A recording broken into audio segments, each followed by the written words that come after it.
Esteemed attendees, 네, 존경하는 참석자 여러분들 착석 감사드립니다. 자, 지금부터 바로 제12차 아테 ADR 컨퍼런스의 마지막 제4 세션을 시작하도록 하겠습니다. 디지털 정글에서의 자금, 이것이 의미하는 반응이라는 주제로 저희가 마지막 세션을 진행하도록 하겠습니다. 이제 다들 익숙해졌겠지만 이제 좌장 그리고 연자 여러분들을 이어서 소개를 하도록 하겠습니다. 금번 세션의 좌장 그리고 연자를 맡으신 분들께서는 일어나셔서 무대 위로 올라와 주시면 감사하겠습니다. 큰 박수로 환영해 주시면 감사하겠습니다.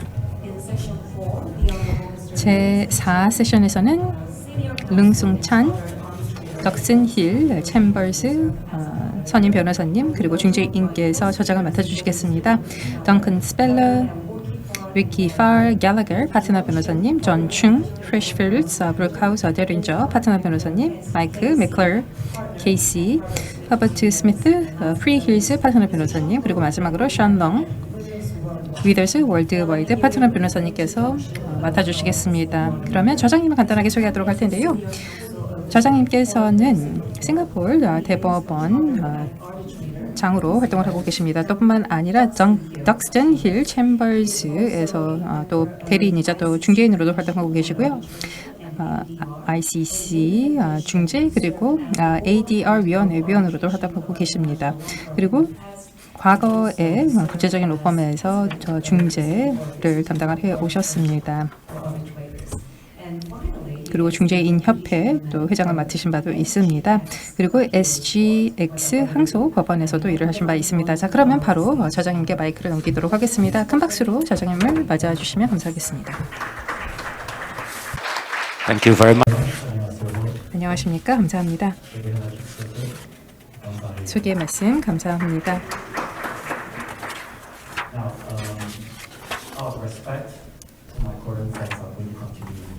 네, 영어로 저도 계속해서 진행을 하도록 하겠습니다. 한국어는 이 정도가 다입니다. 자, 저희가 준비한 이번 세션의 주제를 보시면은 최근 들어서 많은 트렌딩이 되고 있는 주제입니다. 뭐 화폐라던가 또 NFT라던가 디지털 자산에 대한 얘기가 많이 있습니다. 이런 가상 환경 또는 화상 가상 환경이라는 것이 이제 우리가 점점 더 익숙해지고 있죠. 그렇기 때문에 이제 더 이상 놀이터는 아닙니다. 정말 심각한 비즈니스가 이루어지고 있는 공간이 되겠습니다. 그런데 이 가상 자산 관련해서 우리가 지금까지 어떤 케이스를 경험을 했는지 저희가 살펴보고자 합니다. 관련해서 해당 분야에 대해서 많은 전문성을 갖고 계시는 네 분의 연자를 모시게 되어서 다행스럽게 생각을 하는데요. 간단하게 소개를 올리도록 하겠습니다.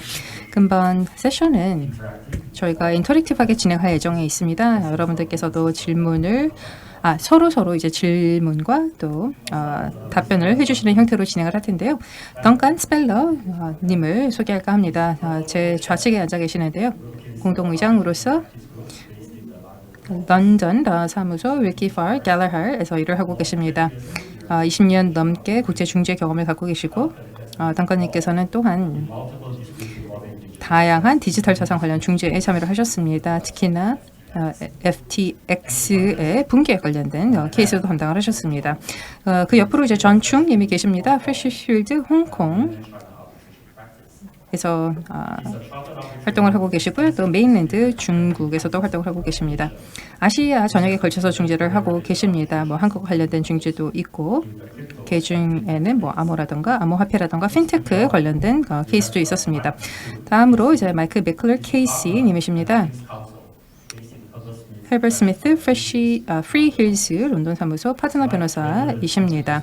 마이크 님께서는 한국에서 주재를 하시면서 다양한 활동을 해주셨는데요.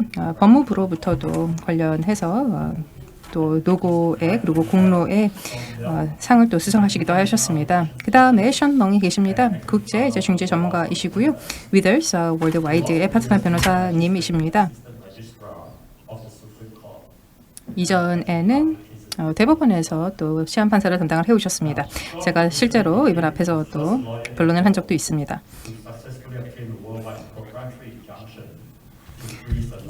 가처분 처분을 이제 블록체인이라던가 또 NFT 관련해서 상사 분쟁에서 받아내신 적도 있습니다. 자, 그럼 패널 토론자 여러분들께 다음과 같은 질문을 좀 드릴까 합니다. 디지털 자산 관련해서 어떠한 이슈들이 발생을 할 수 있을지 이제 말씀을 드려볼까 하는데요. 덩카님께서 먼저 해주시면 어떨까요? 덩카님께서 디지털 자산은 무엇인지에 대해서 먼저 말씀 부탁드립니다. It's a great pleasure to be back in. 여러분 안녕하십니까? 서울에 다시 와서 친구분들을 다시 뵙게 되어 기쁩니다. 이렇게 저리를 한자리에 다시 모아서 흥미로운 이슈에 대해서 논의할 기회를 주신 주최 측에게 감사드립니다. 디지털 자산이란 무엇일까요? 며칠 전에 제가 CNN을 보니까 마이클 루이스라고 하는 사람이 인터뷰를 하더라고요. 그 분이 최근에 FTX 사태 이후에 대해서 책을 썼는데 이분이 인터뷰를 하면서 디지털 자산이 무엇이냐에 대해서 답은 무한대다. 무한한 답이 가능하다라고 했습니다. 이것을 이해하기 쉽게 판례를 기준으로 디지털 자산이란 무엇이냐를 보면은 자산이란 가치가 있는 무엇이지요. 그리고 디지털이란 데이터로 구성된 것입니다. 특히나 그 바이너리 뉴메리컬 데이터, 숫자 데이터입니다.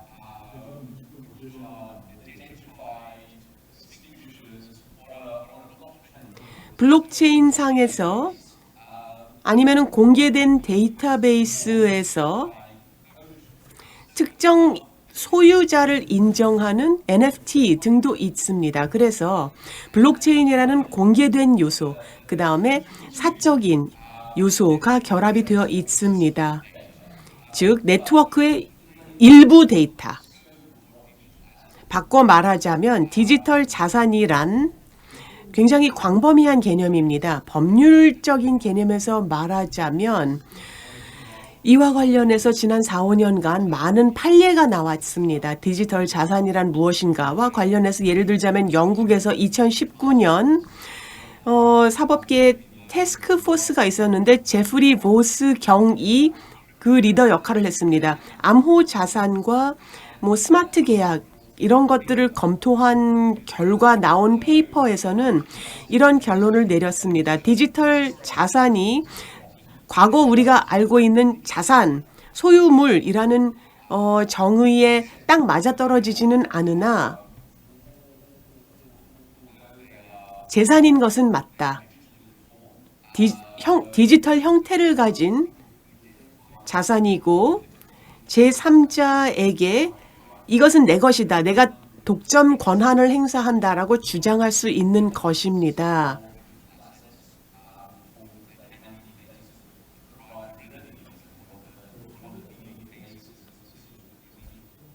그와 관련해서 뉴질랜드 법원이 뉴 로스코드 크립토피아 사건에서 내린 판결도 중요한 기점이 되었습니다.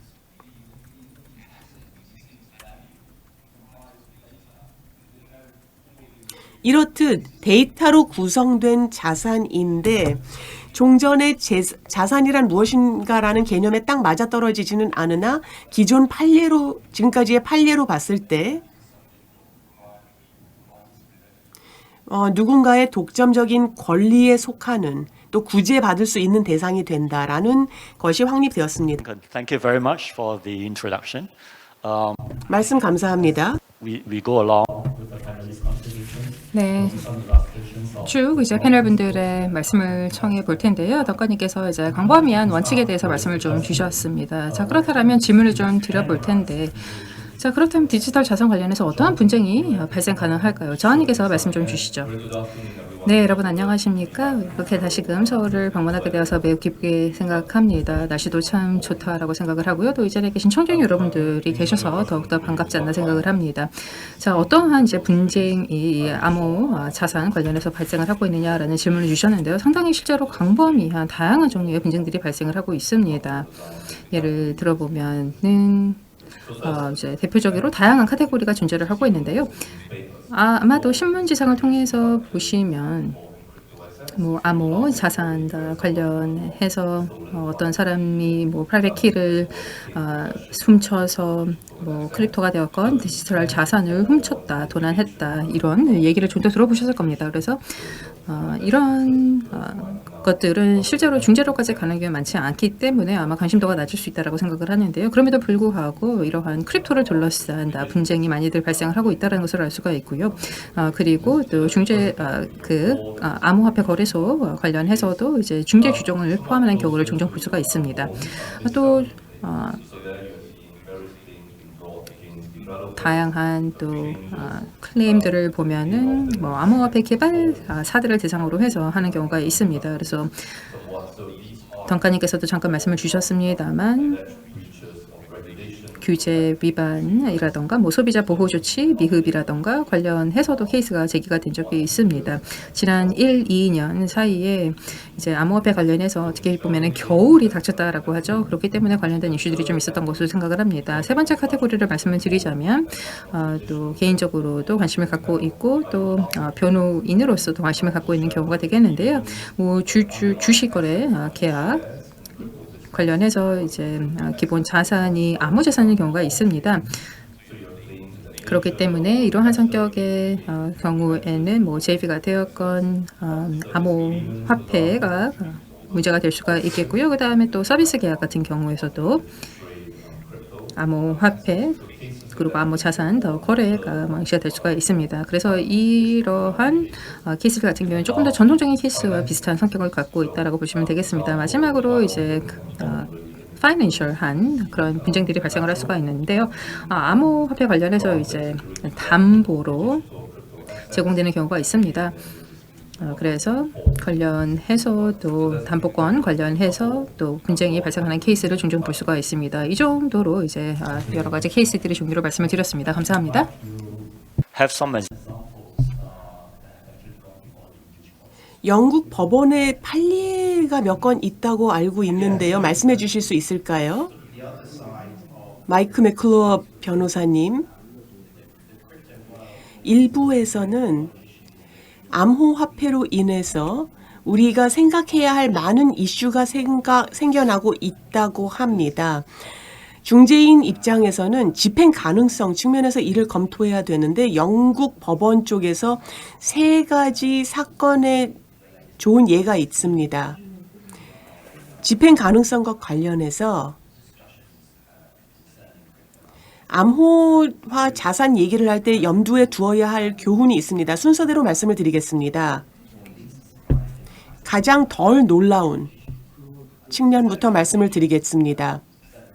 특정 국가에서는 디지털 자산 중 특히나 암호화폐가 불법인 곳이 있습니다. 그래서 예를 들어서 중국 같은 곳에서 암호화폐 관련된 분쟁 결과 판정을 집행할 수 있느냐는 우려가 있습니다. 2018년에 어떤 분쟁이 있었는데 중재가 중국 내에서 발생했습니다. 그 중재 판정 집행이 결국은 특정 비트코인의 대금 지급과 관련된 것이었는데 중국 위안화 단위로 판정이 나왔습니다. 그래서 특정 금액을 지급하라라는 중재 판정이 나왔음에도 불구하고 셴젠 법원이 그 중재 판정 집행을 공공정책을 이유로 들면서 거부하였습니다. 또 한 가지 그리스의 사례가 있습니다. 작년도에 있었던 사례인데요.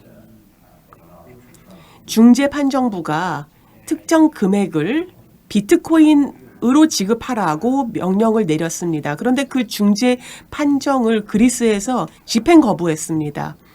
그 근거는 비트코인을 그리스에서는 화폐로 인정하지 않고 따라서 인정하지 않는 화폐를 통한 지급이라는 집행은 뭐 사기와 세제 면에서 문제가 될 수가 있기 때문에 집행할 수 없다라는 반응이었습니다. 그래서 실무자 입장에서는 좀 놀라운 집행 거부 사례였습니다.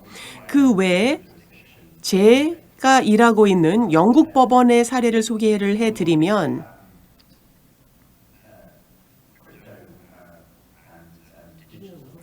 암호화폐와 디지털 자산이 많은 경우 사용자 이꼬르 소비자입니다. 영국을 포함하여 많은 관할권에서 소비자 보호법은 중재 대상이 아닙니다. 그러다 보니까 영국 법원에 작년에 몇 가지 판례가 있었는데 합의의 계약에 중재 조항이 있는 것과 무관하게, 즉 사용자와 플랫폼 간의 계약의 중재 조항과 무관하게 영국 법원이 관할을 갖는다. 왜냐? 소비자가 자신의 권리를 영국 소비자 보호법 하에서 청구하는 것이기 때문이다라고 했습니다. 그중 제가 소개해드리고자 하는 법원 판정이 있습니다. 작년에 있었던 판결문인데요. 채캐튼 페이워드. 채캐튼 씨는 암호화폐 플랫폼에 거래를 하는 트레이더였습니다. 페이워드라고 하는 회사가 운영하는 플랫폼인데요. 참고로 말씀드리면 이 사람은 원래는 변호사였는데 암호화폐 트레이드를 부업으로 하고 있었습니다. 우리들은 다 변호사가 별로 기술 친화적이지 않은데 그러다 보니까 플랫폼에서 돈을 많이 잃었습니다. 플랫폼에서 이 변호사로부터 수금을 하려고 했는데 계약하에 플랫폼이 만약에 분쟁이 발생하면은 샌프란시스코에서 중재를 한다라는 조항이 있었습니다. 플랫폼 2 제임스 중재 판정부로부터 임시 판정을 받았습니다. 그런데 그 절차 후 자신에 대한 판정의 집행을 영국 내에서 이 트레이더가 거부하였습니다. 왜냐하면 나는 영국의 소재에 있고 소비자이기 때문에 영국에서 발생한 소비 행위이기 때문에 영국 소비자 보호법의 보호를 받는다라는 이유로 집행 거부를 하였습니다. 영국의 공공정책과 배치되는 중재 판정이기 때문에, 즉 소비자 보호와 같은 부분은 중재 대상이 될 수가 없는 영역이기 때문에 중재 판정의 집행을 거부한 사례입니다. 제가 이런 말씀들을 드리는 이유는 이를 인지하지 못하고 계신 분들도 있겠거니와 디지털 자산 중재에 있어서 당사자 간의 새로운 유형의 분쟁이 발생할 수 있을 뿐더러 우리가 생각하지도 못했던 나중에 집행 단계에 가서 문제가 발생할 수 있기 때문입니다. is open. 네, 감사합니다. 덩컨님께서 이제 모두 발언을 하시면서 디지털 자산 관련해서 이제 개혁권이라던가 소유권이라던가 다양한 권리에 대해서 말씀을 주셨는데요. 저하님을 모시고 또 추가 의견을 들어볼까 합니다. 지금 현재 법률 체계라는 것이 이제 디지털 자산을 다루기에 충분한가요? 네, 질문에 대해서 답을 하고 그 다음에 또 마이크님께서 말씀 주신 내용에 대해서도 몇 가지 첨언하도록 하겠습니다. 암호 화폐에 관련된 또는 암호 자산 관련된 여러 가지 분쟁 관련해서 또 제 의견을 말씀드리도록 하겠습니다. 종종 이제 얘기가 나오는 게 암호 화폐 관련된 이러한 분쟁이라는 것이 스페셜한 것이냐, 독특한 것이냐 이런 것인데요. 현실적으로 보았을 때 이런 크립토 관련된 분쟁들 중에서도 우리에게 친숙한 내용들이 있습니다만 또 분쟁의 또 한 측면으로 봤을 때 또 독특한 면도 있고 그로 인해서 또 어려움을 제기하는 부분도 있다라고 생각을 합니다. 그 후자 같은 경우에는 이 크립토 자산이라는 그 특성 때문이다라고 생각을 하고요. 또 빠르게 변화하기 때문이 아닌가 생각을 합니다. 제 개인적인 경험을 바탕으로 해서 말씀을 드리자면 제가 담당했던 케이스를 보시면은 80에서 90% 같은 경우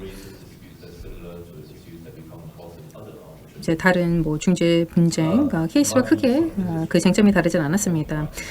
이런 경우에는 뭐 산업의 뭐 전문성이라던가 이런 것들이 필요할 텐데요. 하지만 그럼에도 불구하고 보통 일상적인 케이스들이 됩니다. 하지만 또 다른 케이스들 같은 경우는 상당히 기술적인 내용을 다루기도 합니다.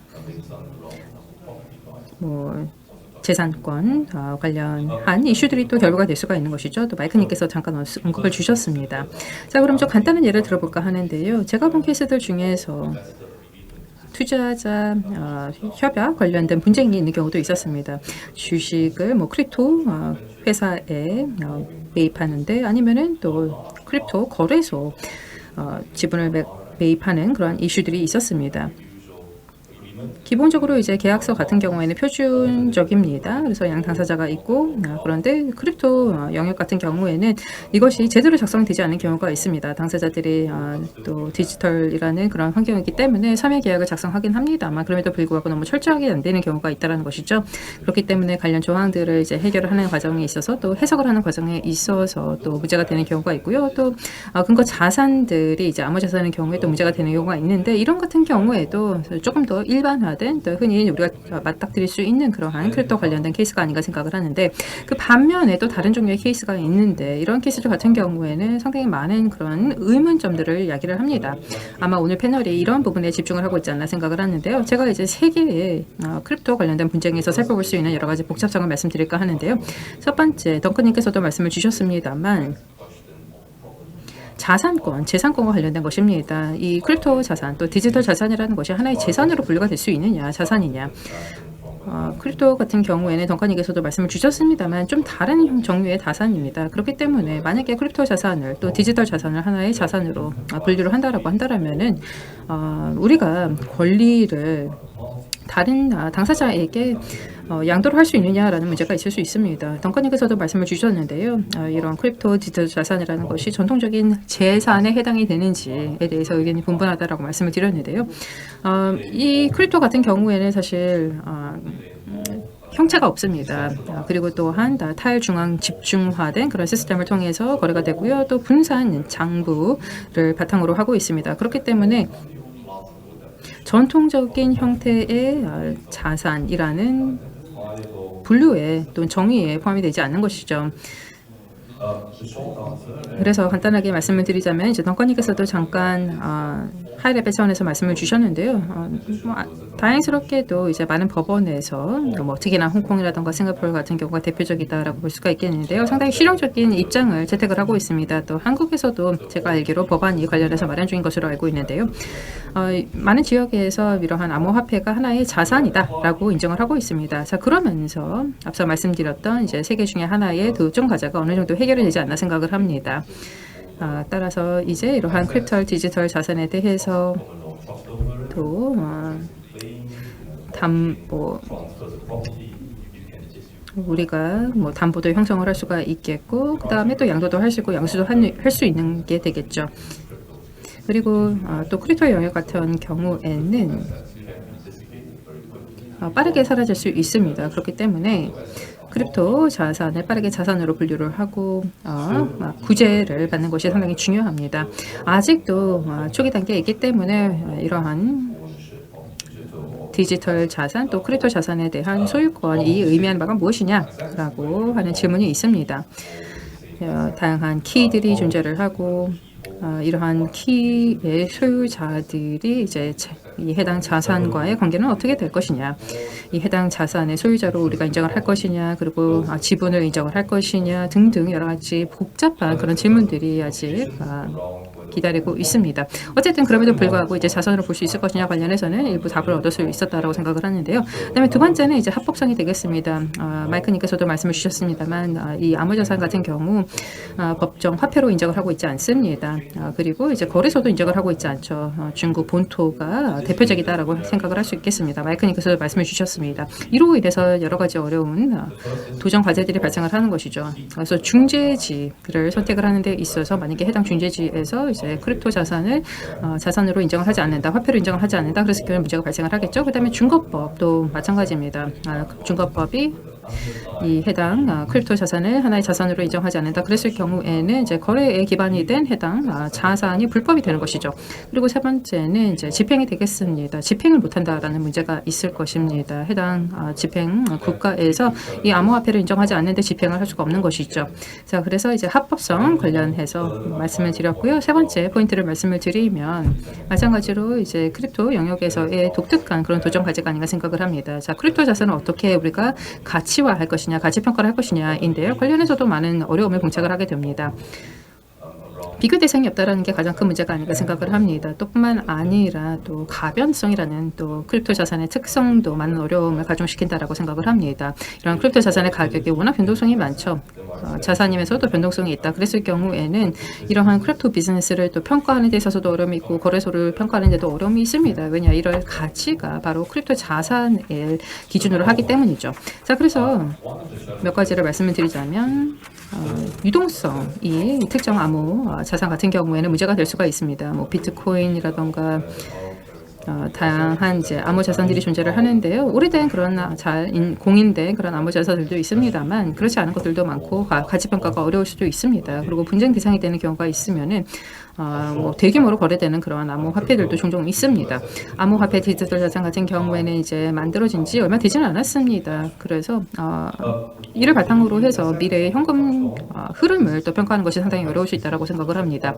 그렇기 때문에 가치를 평가하는 데 있어서의 기준, 이를 어떻게 할 것이냐라는 또 부가적인 문제도 생각을 해볼 수가 있을 것입니다.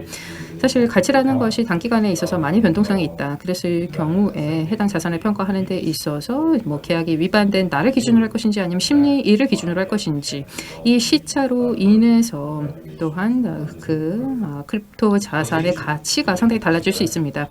또한 인과관계도 있습니다. 어떠한 피해가 있었는지 계약 위반을 통해서 그리고 또 일반 시장의 변동성이라던가 또 가변성과는 또 어떻게 다른지 또 마지막으로 이제 거래소 문제가 있을 수 있겠는데요. 이들 같은 경우에는 탈중앙화되어 있습니다. 그렇기 때문에 또 가치 평가가 어렵고 또 실제로 해당 비즈니스를 운영하는 주체가 누구인지 그리고 어디에 그 가치가 있는지를 평가하기가 어렵다는 문제가 있습니다.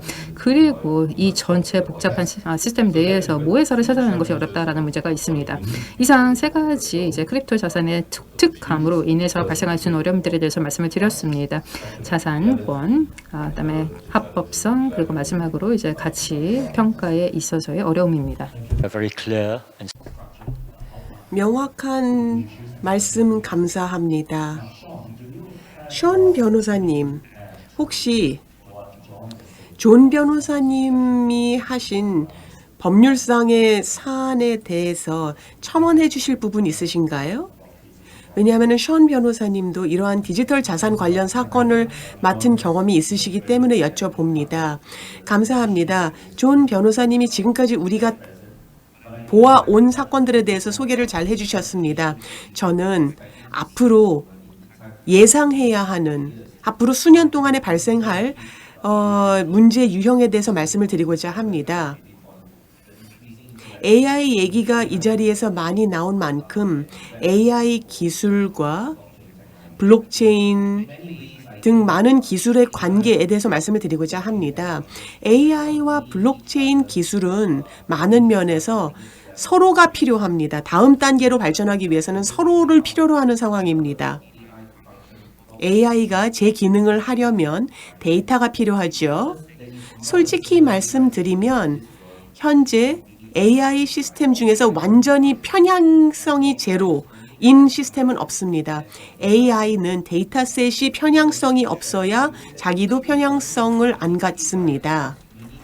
이러한 편향을 경감하려면은 데이터 양이 많아야 합니다. 그 많은 데이터를 어디서 구하느냐? 분산화된 블록체인입니다. 블록체인 기술의 기원이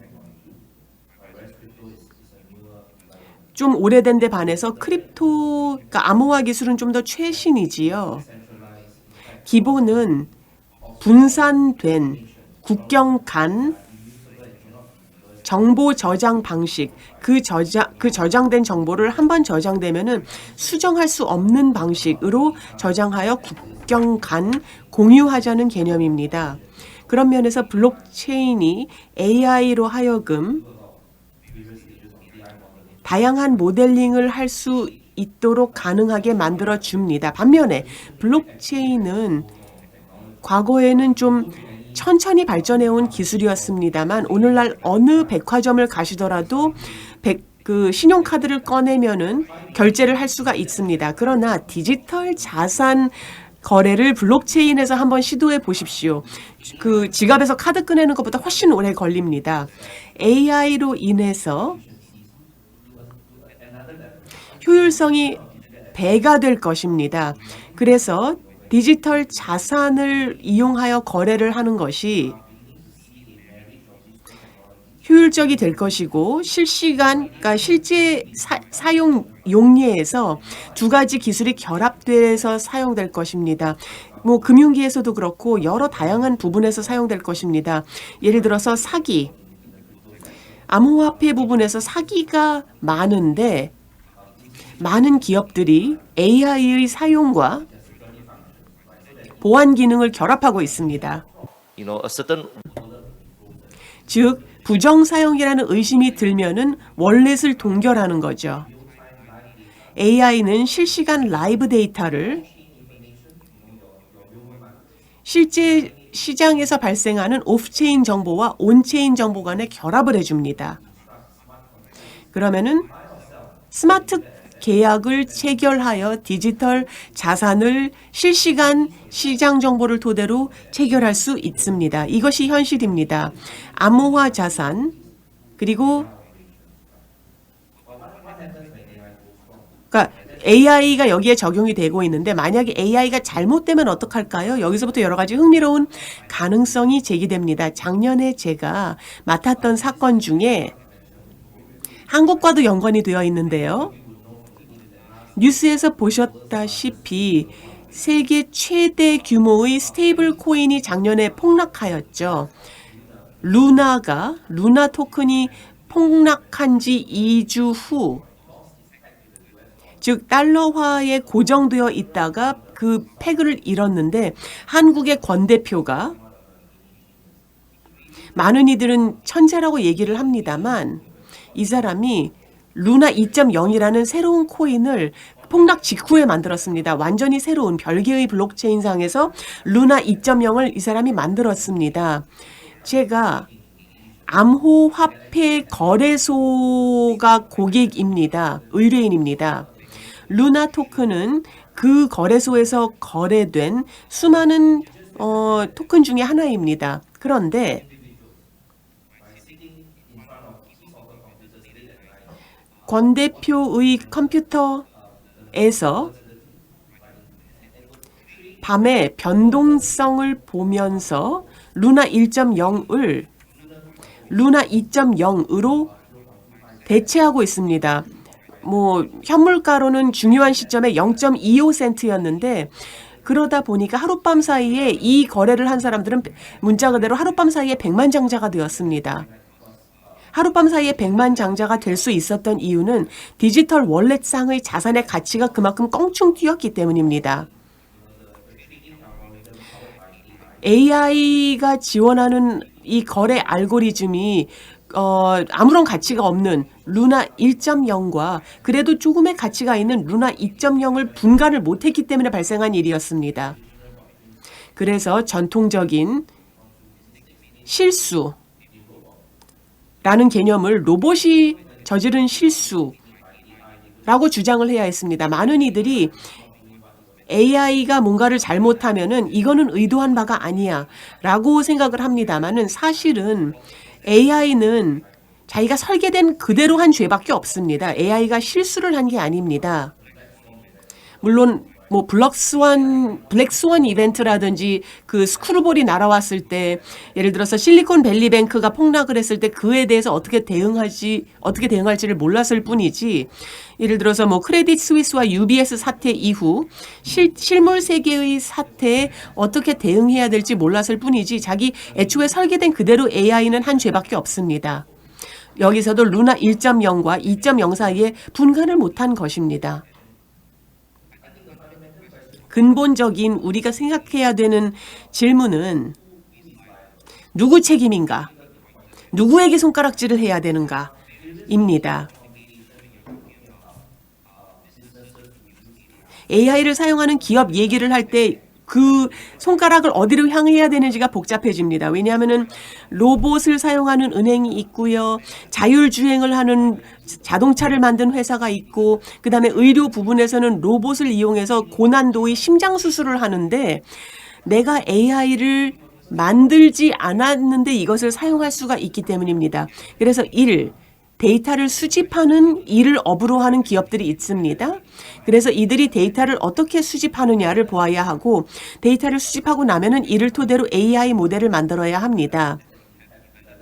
다양한 기업이 이러한 방식으로 AI 모델을 만들었습니다. 그 다음에는 알고리즘 과학자들이 있습니다. 이들이 알고리즘을 설계를 합니다. 그 다음에는 소프트웨어 프로그래머가 있습니다. AI 프로그램을 만드는 프로그래머. 그 다음에 이 모든 것을 통합하는 인티그레이터가 있습니다. 기업에서 AI를 사용할 수 있도록 해주는 사람이 있고, 그 다음에 자기가 AI를 어떻게 유지보수해야 되는지 모르면서 AI를 이용하는 기업들이 있습니다. 왜냐하면 과거 데이터셋을 토대로 만들어진 AI가 현재에는 사용하기 적합하지 않을 수 있기 때문입니다. 그래서 이 AI 체인 전체를 보면은 개입되어 있는 주체들이 많습니다. 그래서 AI 관련 분쟁을 보면은 제일 먼저 던져야 되는 질문이 원인이 어디에 있느냐, 책임이 어디에 소재하느냐입니다. 그리고 점점 더 이런 질문도 많이 하고 있습니다. 전체 AI 사용 체인을 쭉 검토했는데 처음부터 끝까지 인간의 오류가 없으면 어떡할 것이냐. AI가 잘못한 거면 어떡할 거냐. 그래서 AI 자체가 법적인 책임을 질 수 있느냐와 관련된 많은 논의가 있습니다.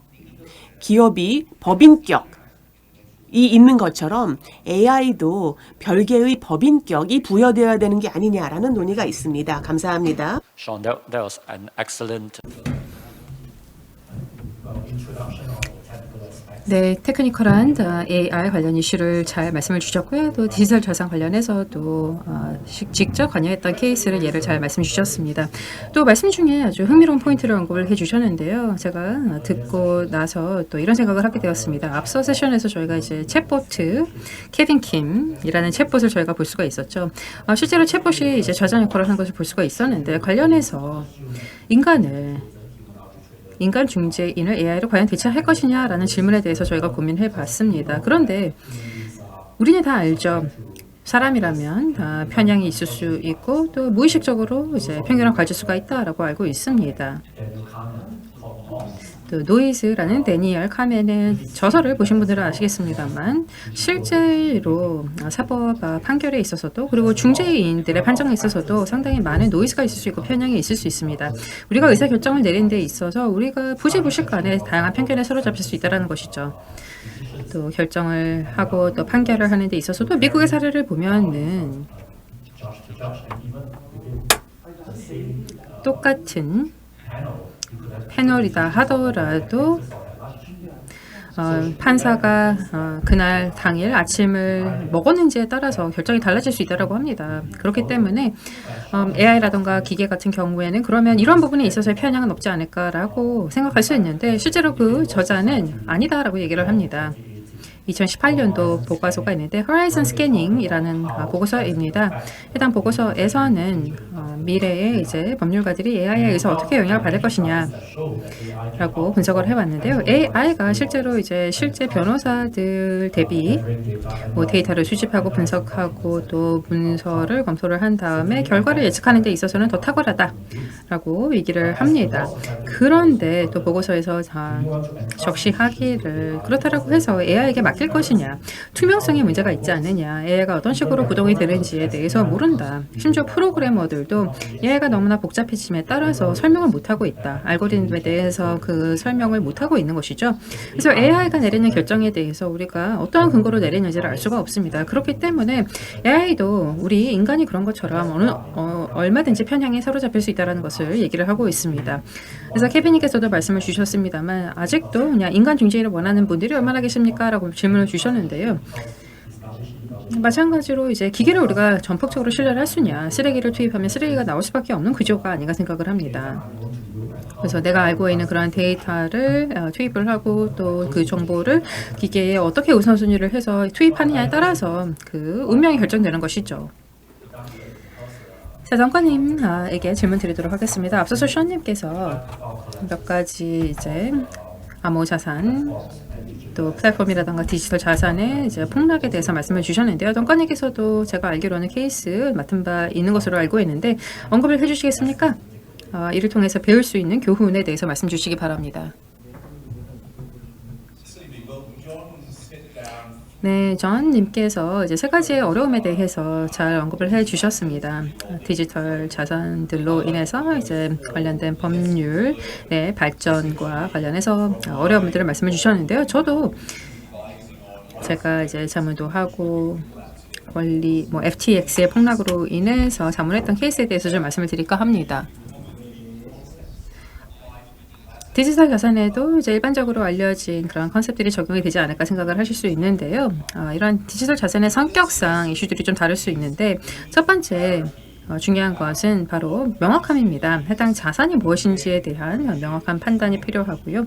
그 다음에 그 소유권에 대한 분석이 필요합니다. 디지털 자산이라는 것은 실물이 없고 그 다음에 블록체인상의 기록이 있긴 합니다만 이를 통해서 이제 소유권을 확인할 수 있습니다만 그럼에도 불구하고 이 암호 패스워드가 있어야 되는 것이죠. 그렇기 때문에 권리라던가 또 구제라던가 이런 것들을 우리가 과연 어떻게 할 것이냐, 그리고 또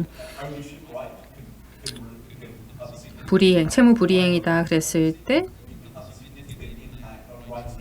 또 권리라던가 또 구제에도 영향을 줄 수가 있다라고 생각을 합니다.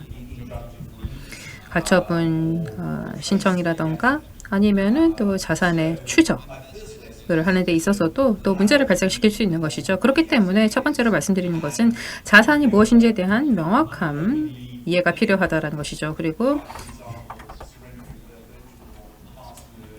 뭐 가상의 패스워드를 3자에게 뭐 양도를 한다든지 해서 그 자산을 무지불식간에 이전하는 일이 없도록 해야 될 것입니다. 또 두 번째 포인트로 말씀드리고 싶은 것은 제가 또 배웠던 중요한 교훈들 중에 하나인데요. 신뢰 그리고 소유권의 문제가 되겠습니다. 실제로 여러 판례를 보시면은 디지털 자산에 대해서도 이제 신뢰를 할 수가 있다라고 얘기를 하고 있는데요. 대표적으로 이제 뉴질랜드 법원이 유네스코 그다음에 크립토피아 관련해서 판결을 내렸습니다. 이 제가 검토를 했던 케이스에서 살펴볼 수 있는 것은 바로 당사자들의 의도입니다. 당사자들이 신뢰를 구축을 하려고 했는지 그런 의사가 있었는지입니다. 해당 케이스에서는 디지털 자산의 원 소유주가 FTA의 그 소유권을 포기를 하였습니다. 그래서 이제 수혜자로서 신탁을 바탕으로 해서 이제 소유권을 주장을 하고 있었는데요. 그렇기 때문에 그 의도, 그 신탁을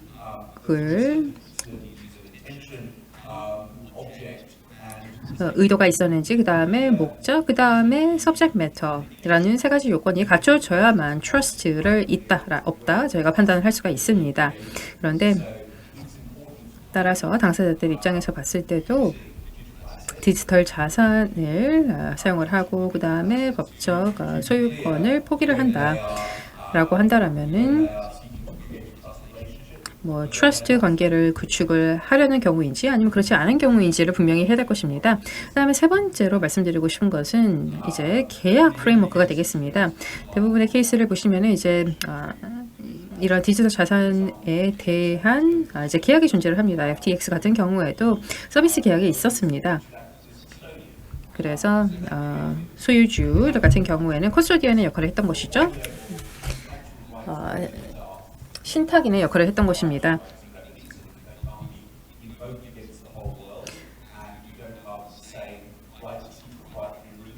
그렇기 때문에 이런 경우에 있어서는 이 계약 프레임워크가 양 당사자들의 의도에 합치를 하는지 그리고 누가 해당 자산의 소유권을 갖는지 그리고 트러스트가 있는 경우 살펴봐야 될 것입니다. 또 제가 살펴봤던 케이스를 보시면은 상호 연관된 이제 계약 조건들이 있었습니다. 그리고 경우에 따라서 양 당사자들의 의도에 또 배치되는 또 트러스트와 배치되는 그러한 문제들도 있었던 것이죠. 그래서 이러한 계약상의 권리 그리고 구제 이런 것들이 proprietary right 그 다음에 remedy와 어떤 식으로 연관이 되는지를 살펴봐야 될 것입니다. 네 번째 이제 마지막 교훈점이 될 텐데요.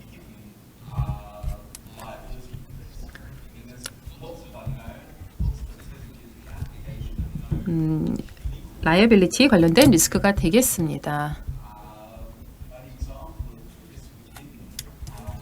은닉된 책임의 케이스가 되는 것은 이제 튤립 거래가 대표적이다라고 생각을 하는데요. 영국 항소법원에서는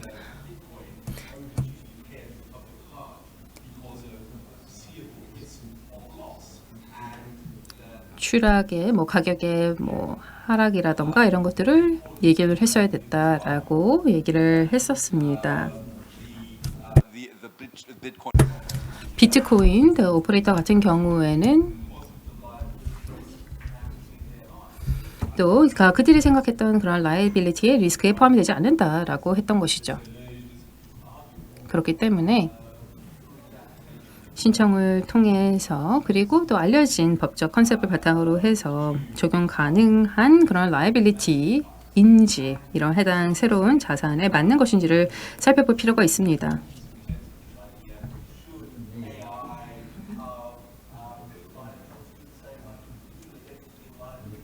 AI라는 것이 똑같은 법인으로서의 인정을 해야 할지 또 이로 인해서 라이빌리티를 우리가 물을 수 있는지 살펴봐야 한다라고 생각을 합니다. 그리고 당사자들의 입장에서도 이런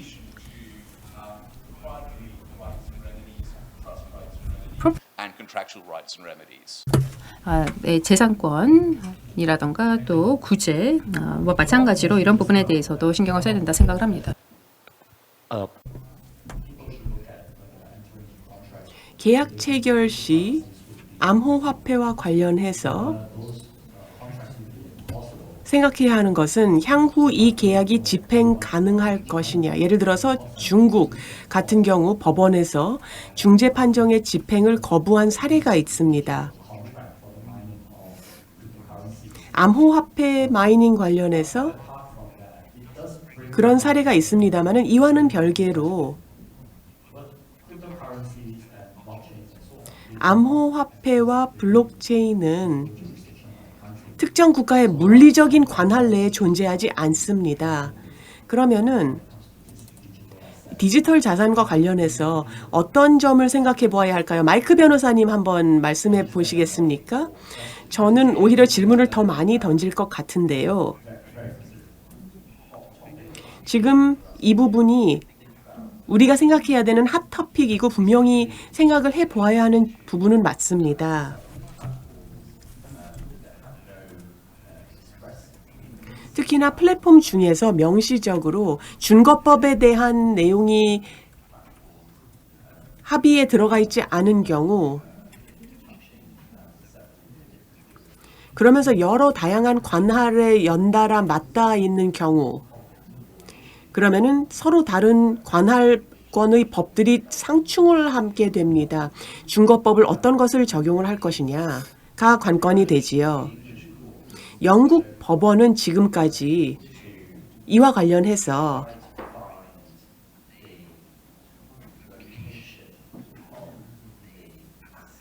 해당 자산의 위치를 파악하고자 노력해 왔습니다.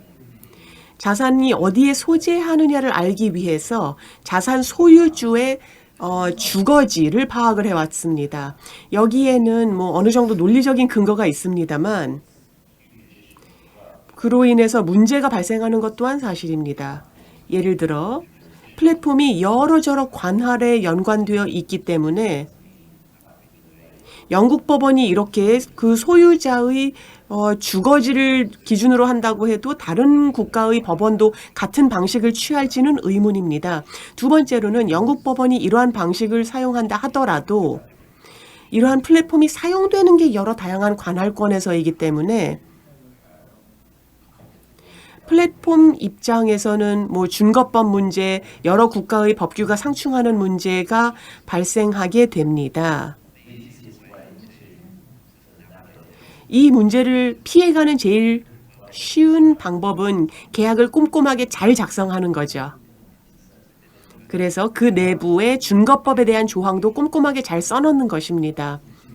그런데 처음 분쟁이 불거졌을 때 이와 관련해서 많은 다툼 논란이 있을 수 있습니다.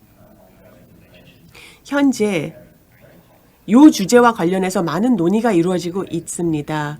영국 법학회에서 관련 연구를 시작하였고 UN 하에서도 이와 같은 주제로 연구 사업이 시작되었습니다. 여기서 관건은 어느 준거법을 국경 간 암호화폐, 디지털 자산 거래에 있어서 적용하느냐가 되겠습니다. 감사합니다. about this. 네, 감사합니다. 덩컨님께서도 관련 주제에 대해서 말씀을 주셨고요. 또 관할지라던가 또 준거법 선택에 대해서 말씀을 주셨는데요. 첨언해 주시기 바랍니다. 네, 이 분야 같은 경우는 사실 많은 불확실성이 존재를 하고 있습니다. 아마도 실질적인 뭐 권리라던가 또 의무라던가 이런 관련해서 불확실성이 존재를 합니다. 전통적으로 봤을 때 재산 소유권법 같은 경우 사실 디지털 자산에 저희가 적용하기가 어려움이 있습니다.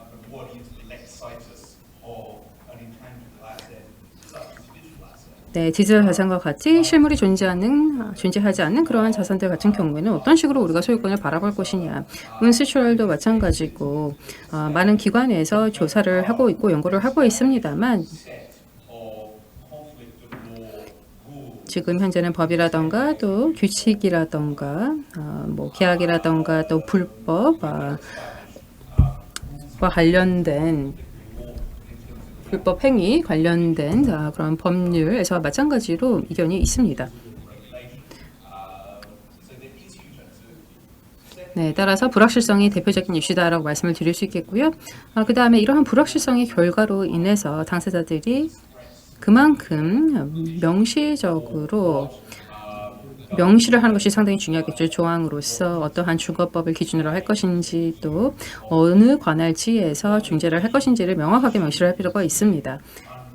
이슈 중에 하나가 FTA와 연관이 되어 있지 않나 생각을 합니다. 계약이 많이 존재를 하는데 이제 다양한 뭐 관할지라던가 준거법이 존재를 한다. 그랬을 경우에는 상당히 많은 불확실성을 야기를 할 수가 있습니다. 가장 최적의 법정지가 어디인지에 대해서 혼란이 있을 수 있는 것이죠. 그래서 가장 유리한 그러한 법정지를 선택을 하려고 할 것입니다. 그리고 선택에 따라서 또 집행 여력도 달라질 것입니다. 또 추가로 중재의 장단점에 대해서도 살펴볼 있는데요. 중재의 장점 중에 하나는 디지털 자산 관련 분쟁이 있다 그랬을 때 이제 뉴욕 협약을 이제 적용을 할 수 있다는 것입니다. 이 뉴욕 협약에 따라서 내린 판정 같은 경우에는 다양한 관할지에서 집행을 할 수가 있다는 장점이 있습니다. 뭐 싱가포르에서 이제 중재를 하는 것으로 계약 조항을 선정을 했을 때 이런 장점을 누릴 수가 있는데요. 또 단점은 앞서 말씀드린 대로 재산권이라는 것은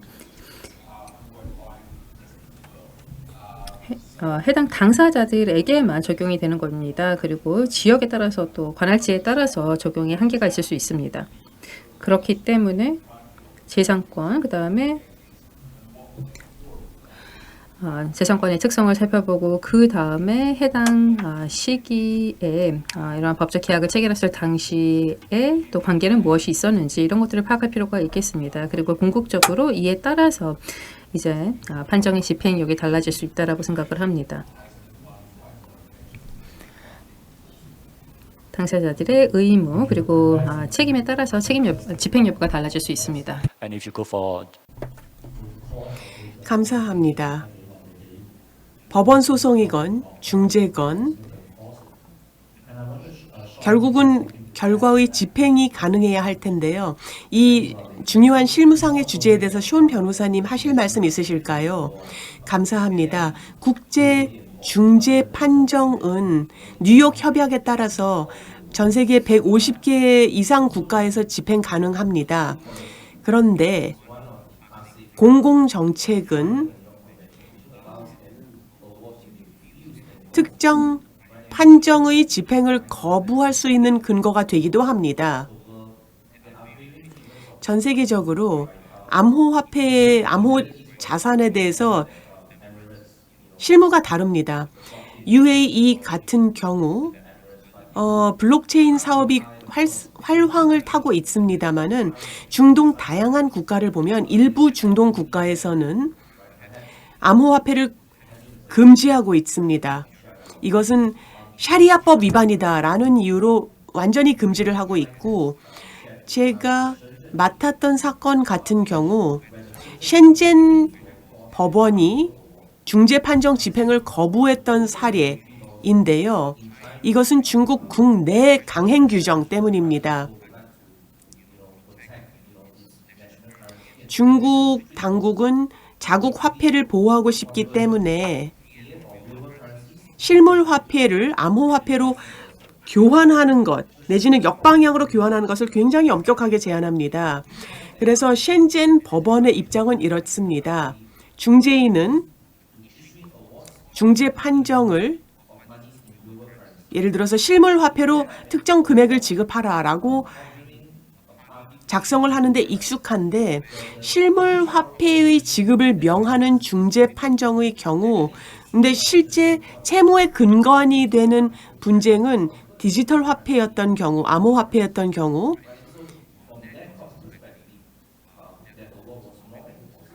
집행 불가능하다라는 것이 셴젠 법원의 입장이었습니다. 그런데 샹하이 고등법원의 경우 이런 판결이 있었습니다. 법원이 앞서 말씀드린 셴젠 법원과는 다른 입장을 취했습니다. 이 경우에는 암호화폐는 공식적인 법정화폐가 아니다. 왜냐하면 중국법에서 명문화해서 암호화폐는 법정화폐가 아니라고 하고 있기 때문에 샹하이 법원에서는 일종의 재산으로 간주할 수 있다라고 생각을 한 것입니다. 그래서 중재 판정문에서 예를 들어서 미 달러화로 얼마를 지급하라라고 했을 때 이것은 가상화폐를 법정화폐로 전환하는 것이 아니라 잃어버린 재산의 가치를 환산하는 것이다 라는 입장을 취했는데, 저는 이것이 훨씬 더 나은 입장이라고 보입니다. 상하이 법원에서 그래서 실물 화폐로 얼마를 지급하라라고 했기 때문에 그 관점에서 집행 가능하다라는 것이 샹하이 법원의 입장이었습니다. 암호화폐 분쟁에서 총체적인 전략이 필요합니다. 중재에서 승소하는 것에서 끝나는 게 아니라 향후 중재 판정을 어떻게 집행할 수 있느냐입니다. 패소한 당사자는 전략적으로 나중에 이것을 사용할 수 있는 중요한 법적인 무기를 잃을 수가 있습니다. 예를 들어서 X가 패소를 했는데 중재에서 중거법이 보통 계약상에서 합의한 준거법이기 때문에 해당 국가의 예를 들어서 X라는 중재 분쟁 당사자 국가의 법이 무의미할 수가 적용이 안 될 수가 있는 것입니다. 그래서 X라는 국가의 법을 나한테 집행할 수 없다. 공공정책에 위반되기 때문에 이것은 불법이다라고 패소한 측이 주장하는 것도 보았습니다. 따라서 국경 간 분쟁에서는 중재에서 본안에서 승소하는 것도 중요하고 동시에 집행 가능성도 챙겨보아야 합니다. 지난주 미국이 새로운 법을 공표를 하였습니다. 첨단 컴퓨터 칩을 중국 기업들이 AI를 사용하면서 사용하는 것을 금하는 내지는 제한하는 내용입니다. 암호화폐의 경우 의뢰인이 AI를 쓴다면 과연 그 분쟁에서 유리한 판정을 받는다 하더라도 USD로 판정을 집행할 수 있느냐가 실질적으로 고려해야 되는 사안인 것입니다. 지금까지 저는 집행의 법적인 과제에 대해서만 말씀을 드렸습니다만 실무상으로 디지털 자산에 대한 집행 가능성에 대해서도 여러 가지 이슈를 지적하고 싶습니다.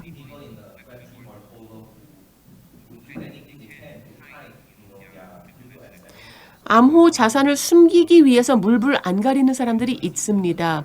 예를 들어서 프라이버시 토큰, 프라이버시 코인을 이용하여 체인 암호화를 하고 블록체인 상에서 디지털 자산이 어디로 가고 있는지 볼 수 없도록 하는 사람들이 있습니다.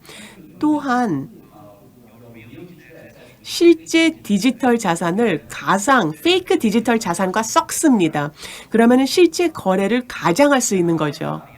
이런 식으로 크립토 자산계에서는 이런 거를 잘하는, 능수능란하게 하는 주체들이 있습니다. 그렇게 되면 나중에 중재 판정을 집행하는데 실제적인 어려움이 많습니다. AI 기능을 이용하여 코인을 암호화하고 이 코인을 어디에서 어디로 옮기는지도 볼 수 없도록 하고 있는 것입니다. 다양한 복잡한 알고리즘을 쓰고 있고 또 디지털 자산과 페이크 디지털 자산을 믹스하는 경우도 볼 수가 있습니다. 또 한 가지, 이러한 암호화폐 분쟁 경험이 있는 변호사들이 많이 보고 있는 것은 승소를 한다 하더라도 상대방이 없어집니다. 내지는 상대방이 그 판정을 받아들이기를 거부합니다. 예를 들어서 받을 수 있으면 어디 한번 받아봐. 이런 태도를 보인다는 거죠. 블록체인에서 전통적으로 내가 승소를 하면 그리고 예를 들어서 상대방의 돈이 은행 계좌에 있는 것을 알면은 은행 계좌를 동결시키는 명령을 받을 수가 있는데 또 부동산 자산이라고 하면은 몰수 내지는 압류를 할 수가 있는데 디지털 자산은 블록체인 상에 존재하는 디지털 자산을 어떻게 가압류를 하느냐는 거죠. 그래서 암호 자산 분쟁의 경우 고유의 규칙이 필요합니다. 당사자 간에 중재 외 부분이라도 예를 들어서 뭐 스마트 계약의 키를 중재인한테 건넨다라는 합의 조항을 넣는다든지 그렇게 해서 중재 규칙을 보면은 이러한 메커니즘들을 추천하고 있습니다. 만약에 이러한 합의가 있다면 그런 상태에서 상대방이 중재인에게 스마트 계약에 대한 키를 넘겨주는 것을 거부한다면 그러면은 현지 법원에 가서 명령을 받아낼 수가 있습니다. 그래서 법원 명령을 통해서 강제로 중재 시작하기 전에 중재인한테 그 키를 넘겨주라는 명령을 받을 수가 있습니다. 그러면은 향후 내가 승소하는 판정이 나왔다면은 승소한 당사자에게 키가 넘어가는 것입니다. 중재인이 스마트 계약을 수정하여 디지털 자산을 패소한 당사자의 월렛에서 승소한 당사자의 월렛으로 옮길 수 있는 능력을 갖게 되는 것이지요. 그 중간 단계에서는 에스크로우 월렛에 보관을 하는 겁니다. 이거는 중재기관에서 수탁인 역할을 하고요.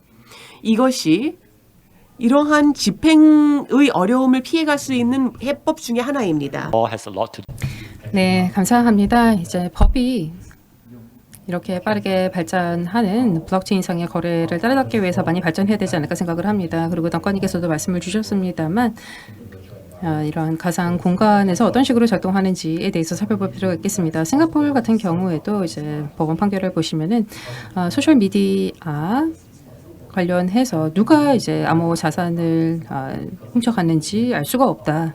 그리고 뭐 이름이 있습니다만 뭐 가명일 수 있고 그냥 설명 자료만 있을 뿐이다. 그렇기 때문에 좀 한계가 있다. 집행을 하는 데 있어서 한계가 있다라고 했는데요.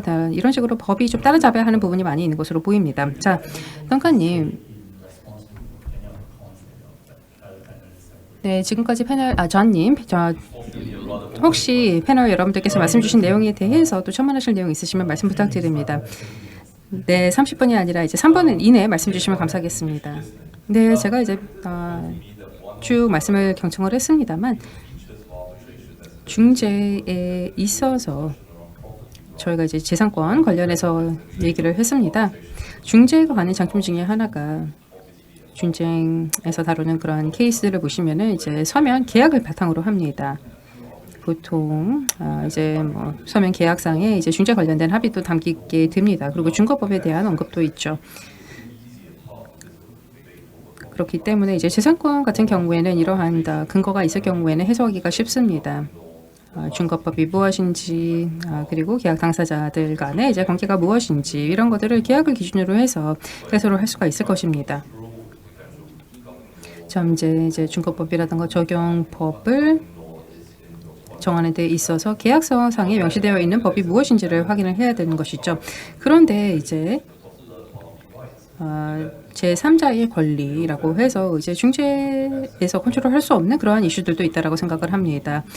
여기에서는 우리가 나의 권리를 계약서를 기반으로 해서 또 계약상에 명시되어 있는 그런 조항들을 근거로 해서 또 집행을 하기 어려울 수가 있습니다. 그렇기 때문에 재산권과 관련된 이슈, 그 다음에 준거법의 이슈가 등장을 하는 것이 아닌가 생각을 합니다. 여러분과 이제 당사자들이 체결한 계약에 준거법이 명시가 되어 있고 나의 권리라던가 당사자들의 권리가 명시가 되어 있습니다. 그럼에도 불구하고 이러한 선택이라는 것이 당사자들을 완벽하게 또 구속하지는 않습니다. 다른 준거법이 이제 적용된다라고 주장을 할 수가 있는 것이죠. 영국 케이스에서도 몇몇 그런 경우가 있었습니다. 아주 복잡한 케이스도 있었던 것이죠. 중재 같은 경우에는 이렇게 복잡한 그런 질문들을 해결해야 되는 경우가 많지는 않습니다만 결정이라는 것이 당사자 간의 결정이다라는 것, 그리고 이러한 결정이 다른 나라에도 전 세계적으로 적용할 수 있는 것이 아닐 수 있다라는 것이 가장 큰 맹점이 아닌가 생각을 합니다. 디지털 자산에 있어서도 마찬가지입니다. opportunities to 많은 이야기가 있었는데 지금 패널 분들이 경험과 지식이 풍부함에도 불구하고 시간을 준수해 주셨다는 것입니다. 그래서 마지막으로 한 1, 2분 정도 마무리 말씀이 있으신지 여쭤보겠습니다. 던컨 변호사님, 존 변호사님의 말씀과 관련해서 확실성이 더 있어야 되는 부분이 사실상의 제3자가 디지털 자산을 인수할 때입니다. 가상키를 선의를 가지고 인수했을 때 왜 계약상의 중재 조항이건 누군가가 체결한 계약 조항에 내가 구속을 받아야 되느냐라는 문제를 생각할 수가 있습니다. 영국에서 이와 관련해 최근에 발표된 논문을 보면 제3자가 선의로 자산을 인수했을 때 어떠한 관할 조항을 적용을 해야 되느냐, 사실상의 선의의 제3의 투자자의 소재지의 관할권이냐, 이와 관련해서 판례들이 나오겠습니다만 현재로서는 법적인 해결책이 기술 발전을 못 쫓아가고 뒤따라가고 있는 상황입니다. Potentially. 네, 잠재적으로 필요한 것은 뉴욕이라든가 서울 협약을 바탕으로 해서 디지털 자산에 관련된 이러한 준거법 관련 이슈들을 해결해야 되지 않을까 생각을 합니다. 네, 이런 협약상으로 저희가 임시 방편으로 할 것이 아니라 협약상으로 이제 체계화해서 다룰 필요가 있지 않을까 생각을 합니다. 네, 쇼님께서도 이제 영국의 사례를 말씀을 주셨는데요. DDR이라고 해서 디지털 분쟁 해결 관련된 규칙들이 있습니다.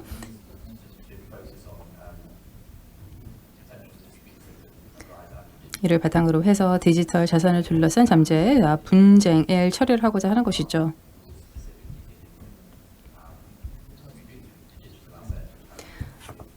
디지털 자산 관련해서 시간이라던가 그리고 또 디스커버리 관련된 규칙, 또 전문가 선임, 블록체인 등을 어떻게 설명해 주실 수 있을까, 이런 것들에 대해서 이제 규칙을 마련하려고 하고 있는 것으로 알고 있는데요. 지금까지는 아직 확정된 것은 없습니다. 베스트 프랙티스를 검토하고 있는 것으로 생각을 합니다. 디지털 이제 중재 판정을 집행하는 데 있어서 KCAB에서 한국이 어떻게 보면은 선도적인 역할을 해주실 수 있지 않을까 생각을 합니다. Actually, I'm going to save a controversial comment. 논란의 여지가 있는 코멘트를 시간이 주어지면 하려고 했었는데요. 은행에서 돈을 빌려서 집을 샀을 때 그리고 상환을 안 했을 때 은행은 내 집에 와서 자물쇠를 깨고 접근을 못하도록 막을 수가 있습니다. 그러면은 디지털 자산에 대해서는 왜 이게 안 될까요? 싱가포르 법원에서는 법원 규칙에서는 제3자 전문가들이 완력을 이용하여 법 집행을 하는 것을 허용하고 있습니다. 언젠가는 법원이 영국 법원이건 홍콩 법원이건 한국 법원이든 간에 언젠가는 법원이 디지털 자산에 대한 그러니까 월렛에 잠겨져 있는 디지털 자산에 대한 집행을 위해서 해킹을 완력으로 하는 것을 허용할 날이 오지 않을까 싶습니다. 그래서 그 디지털 자산을 풀어서 적법한 소유주에게 돌려주도록 집행을 하는 경우가 있지 않을까 싶습니다. 논란의 여지가 많습니다만 그런 일이 있는 날이 오지 않을까 싶습니다. 코로나가 발생하기 직전에 저는 항상 코로나 시절에 이 얘기를 했습니다. 그러니까 한국과 대한상사중재원은 코로나가 발생할 거라는 것을 예측할 방법은 없었겠으나 리모트 히어링 프로토콜을 코로나 이전에 준비해 놓는 해안이 있었다라고 치하를 드립니다. 그래서 코로나가 발생했을 때 이를 토대로 버추얼 히어링을 할 수 있었던 것이죠. 존 변호사님과 마이크 변호사님이 하신 말씀을 토대로 한국이 그런 면에서 암호 자산과 디지털 화폐의 면에서도 모든 것을 다 커버하는 규칙을 당장 만들 수는 없겠으나 그런 유사한 노력을 시작하실 수 있지 않을까 싶습니다. 시간이 몇 분 남아 있기는 합니다만은 장승화 교수님의 폐회사가 아직 있기 때문에 이로써 본 세션을 마무리하고 패널분들께 감사의 말씀을 드립니다. So that brings us to the end. 네, 이상으로 마지막 4세션을 종료하도록 하겠습니다. 이제 마지막 폐회사를 위해서 무대를 정리하도록 하겠습니다. 나머지 분들께서는 좌석으로 돌아가 주시면 감사하겠습니다. 마지막으로 수고해 주신 저자님과 연자 여러분들을 위해서 큰 박수 부탁드립니다. Well, thanks to 네, 상당히 인사이트풀한 인사이트를 많이 말씀을 주셨습니다. 그래서 건설적인 저희가 토론을 할 수 있었던 것으로 생각을 하는데요. Your Money in the Digital Jungle이라고 해서 저희가 토론을 펼쳐봤고요. 이제 어떤 의미인지 조금은 알 것 같습니다. 이제 마지막으로 저희가 폐회사를 정해 들어야 할 순서가 남아 있습니다. 폐회사를 듣고 이제 인사를 드릴 텐데요. 조금만 더 기다려 주시면 감사하겠습니다.